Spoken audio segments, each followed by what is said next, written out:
Gentle woman describe பண்ணுங்கள் நீங்கள் 2 பேரும் இண்டிவிஜுவலாக. ஜென்டில் உமன்னா எப்படி இருக்கணும், வாட் இஸ் ஜென்டில் உமன் அப்படி? எப்படி இருக்கணும்னு ஏன்னா டிஸ்கிரைப் இப்போ ஒரு 10 பேர் இருக்கப்போ ஜென்டில்மேன் யாரும் சொல்லுவாங்கன்னா எல்லாத்துலேயும் காமா ஏதோ ஒரு விதத்தில் யூனிக்காக இருக்கணும், அவன் ஒரு ஜென்டில்மேன்ரா அப்படின்றவங்க 10 பேரில் ஒரு ஆளை சொல்லிடுவாங்க. அதுதான் ஸ்டீரியோ டைப்னு நினைக்கிறேன் நான். ஓகே. அது நம்மளா டிசைட் பண்ணிக்கிறது தானே. நீங்க இப்போ நீங்க சொன்னது உங்களோட தாட் ப்ராசஸா இருக்கலாம், இல்லை நீங்க அப்படி பார்க்கறதா இருக்கலாம். எனக்கு வேற மாதிரி இருக்கும், அவங்களுக்கு வேற மாதிரி இருக்கும். ஸோ அதுக்கு இப்படி இருந்தாதான் அவங்க ஜென்டில் உமன், இல்லை இப்படி இருந்தாதான் அவங்க ஜென்டில் மேன்ன்றதுக்கு எனக்கு டிஸ்கிரைப் பண்ண தெரியல. நான் வந்து என்னோட அம்மாவை ஜென்டில் உமன் சொல்லுவேன், என்ன நான் ஜென்டில் உமன் சொல்லுவேன், என்னோட சிஸ்டர்ஸை நான் ஜென்டில் உமன். ஸோ நான் எல்லாரையும் பார்க்குற இவங்களை கூட ஜென்டில் உமன் சொல்லுவேன். ஜென்டில் அப்படின்றீங்க. ஓகே, தான் நான் பார்க்குறேன். உங்களோட பெர்ஸ்பெக்டிவ்ல மேம்.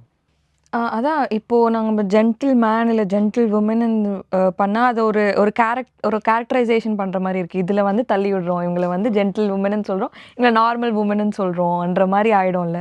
ஸோ அது எக்ஸாக்டாக எப்படின்னு தெரியல. I guess in general man or woman ஜென்டில்னு சொல்கிறது ஒரு ரெஸ்பெக்டோட கூப்பிடுறதுன்னு ஐ ஃபீல்.